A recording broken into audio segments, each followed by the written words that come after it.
The era of the King of Smash. The era of the 5 gods. The post-5 gods and online era. And next, what? Melee is changing. But is it for the better? ibdw is your Riptide champion! Melee is a damn old game. 20 years is a long time for an esport to exist, and due to that, the game has experienced many eras during its time as an esport. The first era was years under the rule of Ken. Then after Ken retired, the gods of the game started to emerge, with tournaments only being won by 5 people: M2K, hbox, Mango, Armada, and PPMD. Next came the fall of that pantheon, with players like Leffen, Plup, Wizrobe, Axe, and Zain all rising to the top and winning major events, with it being topped off with the online era. And I believe now we're in a transitional period into a new era of Melee. But let me explain.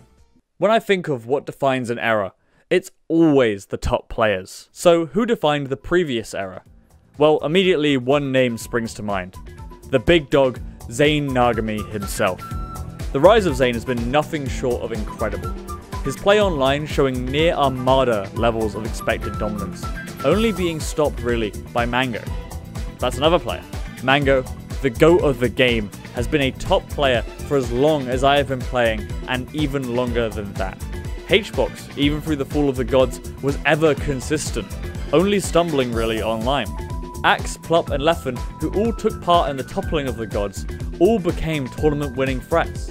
This era has almost been a weird, large transition period, with the fall of the Pantheon and the online era kind of mixing into one, but it still mainly remained consistent throughout the online era. Things really began to change with the rise of ibdw, now Cody, winning his first offline tournament in 2021.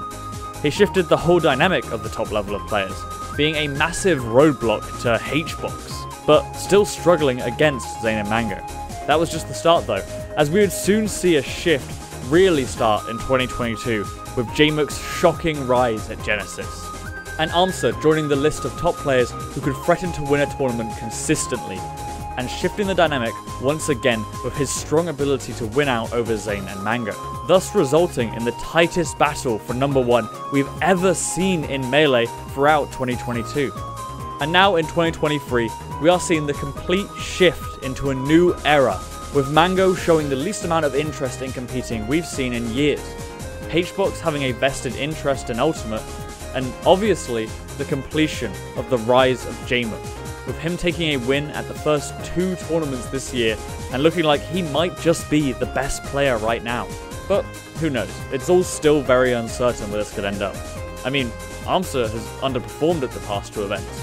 Moky has shown himself to be a real threat. Zuppy randomly showed up with a huge performance at Collision to place 4th. Lod, when he competes, is a monster. Axe is sometimes on and sometimes not, and yeah. I think that's what's going to define this era. I think this era will be defined by its uncertainty, by its excitement. Nobody can predict what will happen in this era of Melee, and that is what makes it so weird and so interesting. Every other era has been defined by certainty. Ken, the 5 gods, and those who could beat them. Players would rarely step so far out of their seed boundaries. I mean, we would see big upsets, but the player who caused it would rarely go on a deep run, with walls like Armada and hbox around.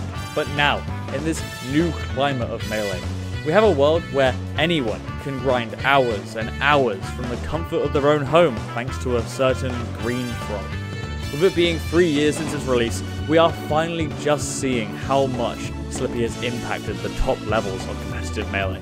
Players like jmook can be seeded 21st and place 2nd, moky can be seeded 13th and place 3rd, Zuppy can be seeded 18th and place 4th. Not even those walls that exist are guaranteed, and certain players can now just blow them over.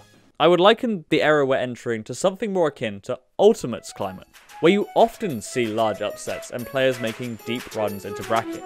Players who you might have barely heard of before that weekend. For example, just this weekend we saw SkyJ make a run to 2nd place at Collision, being seeded 26th, and also the 38th seed run to 7th in Shiny Mark. This inconsistency is something you see a lot more in Ultimate and wasn't really an attribute you'd contribute to the very defined levels of Melee. Now, however, it seems like those levels have been blurred. But is that a bad thing? Actually, maybe, now that I think about it. You see, something that's always set Melee apart from the pack has been its player familiarity. Due to its longevity, you could always come in and see the 5 gods, and root for whatever one was your favourite. It's not just the big boys.